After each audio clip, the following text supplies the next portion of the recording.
Въпрос? Окей. Ами, аз да си призная, не съм работил много с суперхостинг и не са много ясни плановете при вас, но имам, както вие казвате, трябва да е, примерно ако работим с една фирма, хостинга трябва да е на името на фирмата, а ние се защитиме. Значи, сега, проблема е, че има планове, които предлагат хостинг не само на един домейн, а на няколко домейна. И примерно ако го регистрирам на мое име домейна, аз мога да хостинга, мога да кача домейни на 3 фирми, с които работя, примерно. Тогава, в смисъл, това е много изгодно за мене, съответно изгодно и за клиентите, защото те си споделят един хостинг.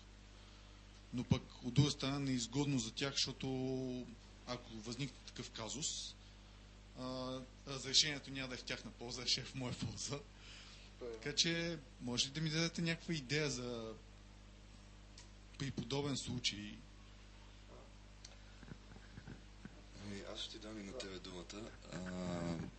Значи много зависи това, което вие описвате, какви са вашите взаимоотношения с тия клиенти, но най-неприятният момент е, в който вие решите да не си платите хостинга и им спрат на всичките ваши клиенти сайтовете и те се обаждат и казват, аз съм Пенчо, Иванчо и така нататък и мейловете ми не работят, което е страшно неприятната ситуация. Да, виждам, че колегата иска повече да обясни. Тоест, има доста казуси, но има и други решения, освен това, което вие казвате. В смисъл, има така наречени трасерски планове, които решават този проблем до голяма степен. Нали, не всичките акаунти, всичките домейни да са като това се нарича add-on домейн, примерно да са при нас може да си накачите и по 20-30 сайта в един акаунт. Така е, да. Но ако ги използвате за клиенти, вече тук вие сам влизате в конфликт с клиента до някъде. Мисля, вие искате да му угодите поради някаква причина, да му спестите, да кажем, 20-30 лева на година, нали, което проблемите, които може да му създадете, които може да създадете на вас, струват много повече от тези 20-30 лева. И ако клиентът се сблъска с това, с такъв проблем в някои случаи с вас, вие ще извлечете много повече, ще получите много повече негативи, а и фриленс общността като цяло ще бъде накърнена от това нещо, той ще каже, повече такива няма се занимавам.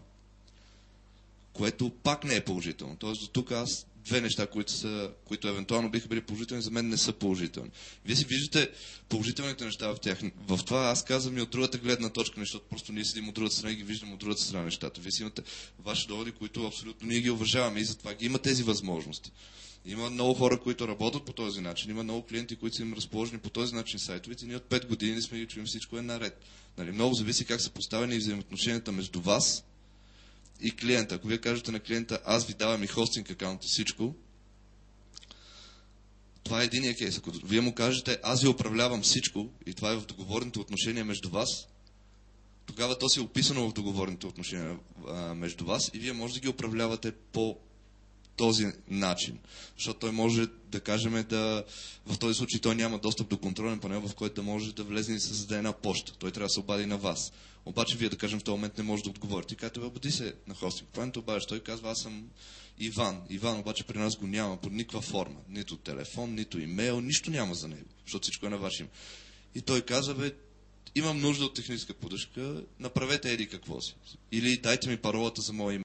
Не може да му дадем нищо в този момент. Не може да му окажем помощ. Тоест, в този момент навличате негативи и вие и ние, защото ние му отказваме техническа помощ, просто защото ние не можем да го идентифицираме. То всеки може да се обади да иска паролата за даден имейл, нали, в даден момент. Тук аз ще дам на Любо, защото вече той много напира. Всъщност, другия проблем с тази ситуация, която особено трябва да се обръща внимание на контакти данни на домейна, е особено активните в последно време е Комисия за защита на потребителите.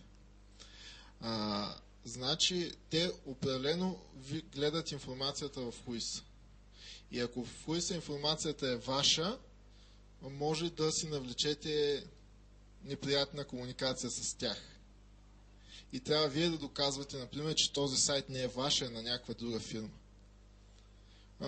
Основните неща, например, които гледат, те са свързани с изискванията в Закона за електронна търговия. Например, че ако предоставят, нали, електронна търговия, трябва да имат всички данни на фирмата обявени явно на сайта. За съжаление, това го няма на много сайтове. Електронен магазин, на който има контактна форма само, например, има. Не пише кой предоставя услугата, лица, телефонен адрес, което го има като изискване в закона, например. Изпращане на непоискани търговски съобщения също. Пак доста са активни в последните. Може би пълнят бюджета чрез глоби от тази гледна точка, но го има това нещо като казус. И се е случвало като казус. Това. Но във всеки случай, когато се използва add-on домени, ако хуис информация за домена е на името на фирмата, домена във всеки случай е name. Това не би трябвало да има спор. Но вече съдържанието на хостинг акаунта, сайта, там вече трябва да се разбира между вас и вашия клиент.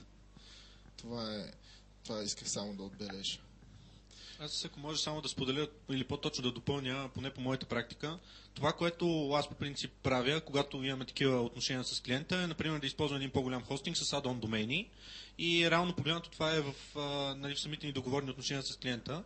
И вече ако той има някакви претенции и иска да се мести или нещо от сорта, то тогава чисти просто се закупува негов хостинг от него си и просто пренасочваме домейна към новите нейм сервери или там, където е новият хостинг. И това е може би доброто решение за такъв. То по принцип е така. Да, хостинга, да. Проблема е.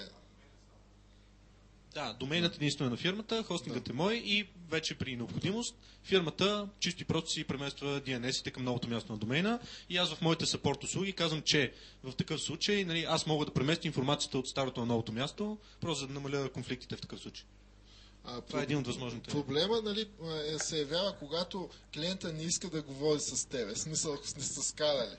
И той се обажда на нас, защото ние сме много видни. В смисъл, обявили сме си всички данни на сайта, има 24 часа хора, които ще отговорят и е много по-лесно в първи момент да дигне телефона и се свържи с нас. Нали, затова ги казах във въведението тези неща. Иначе, имали сме и други ситуации. В смисъл, когато, например, цялата информация и сайта си е на името на фирмата и се обажда, обратен случай. Обажда се фрилансър и казва, спрете този сайт, аз съм го правил, той не ми го е платил. И не съжаление, пак нищо не може да направим в този случай. Има и други ситуации. Например, той се оставя бекдор и го изтрива целият сайт. И ние го възстановяваме и той пак не е щастлив. И ние не сме щастливи, защото реално той фрилансър, той не е наш клиент, явно лоялен, защото или ни харесва, ни е препоръчал клиента да си купи хостинг от нас. В един момент се оказа, че той не получава очаквано съдействие, но нали, за съжаление това са рисковете на професията. Може ли аз нещо да обясня на колегата по-простичко? Значи в случая вие видяхте, че тук имате едни картончета, с които ползвате 70% отстъпка. При първия старт, май се казваше, абонаментен план, който е 45 лева годишно, клиента ви трябва да плати 15 лева.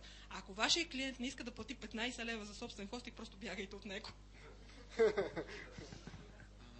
Стана пак някаква дискусия. Тук вече опираме в това каква отговорност поемате вие като фрилансери и колко трябва да обясните, нали, на клиента какво е то хостинг и защо трябва да го ползват. Мисъл, когато си говорим, за каквото и да си говорим, на фона на цените на хостинг в момента, един сайт за 100 лева да е, хостинга пак е адски ефтин. И според мен трябва да се подхожда, обяснявате на клиента какво е хостинга, защо трябва да го има. И аз лично винаги регистрирам отделен акаунт за всеки клиент, независимо да се вика дори да е сестра ми. Защото човешките отношения много лесно се променят и точно това е. Сега си е бизнес. Вече хостинга е толкова ефтин, нали, че не си заслужава да си създавате такива проблеми и няма да спестим 5 лева от, нали, като даваме хостинг на някой и така нататък. Когато се отнася нещата към бизнес отношения и към направили сте сайт на някой, направили нещо, обяснете му, хостинг компаниите предоставят много готини неща, има реселърски хостинг, създаването на акаунти на клиентите е много лесно и той реално си има достъп до всичко. Дори клиентът да не разбира, вие да го правите, в момента, в който ви се обади, аз искам да се преместя, ето ти паролите оправи, сега Нали, имаш си акаунт, имаш си всичко и той си има достъп до сайта. А що се нас оказва с нали, спрете сайта, аз съм го правил, те не са си го платили, това вече е нали, несериозно отношение от страна, нали, човек си носи отговорност. Фрилансър, ако вие сте дали нещо на някой, сте го качили преди да си получили парите, нали, сега... Ваша отговорност. Да, в тази връзка механизма, който Марио описа, е доста добър смисъл. Вие правите сайта и го разработите във ваш акаунт и в момента, в който сайта е готов, той го одобрява, плаща и взима си акаунта и вие му преместите сайта като част от цялата услуга по стъпване на сайта. И така всички са доволни в общи линии. Не знам дали успях да отговоря на въпрос. Да отговориме заедно на въпросите по много начини. Това, което колегата предложи е най-добро, а това, което предложи последното момче, съжалявам, аз не запомних имената, всеки да има собствен хостинг и не е много добре от страна на фрилансъра, защото ти съпортваш няколко сайта, по-ти е лесно да ползваш само на едно място, примерно в няколко директори и така нататък, вместо няколко конекшена. Това просто ти губи времето, в смисъл от чисто практична гледна точка. Но ресела програмата, както вие представяте, изглежда прилична и добра, в смисъл ще разгледам. Благодаря за отговор на всички. Окей.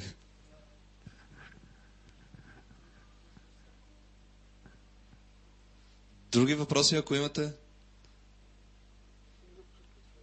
Ако нямате, ние все пак ще продължим да бъдем тук до края на събитието, така че ако възникнат, може да ни питате. Благодаря ви.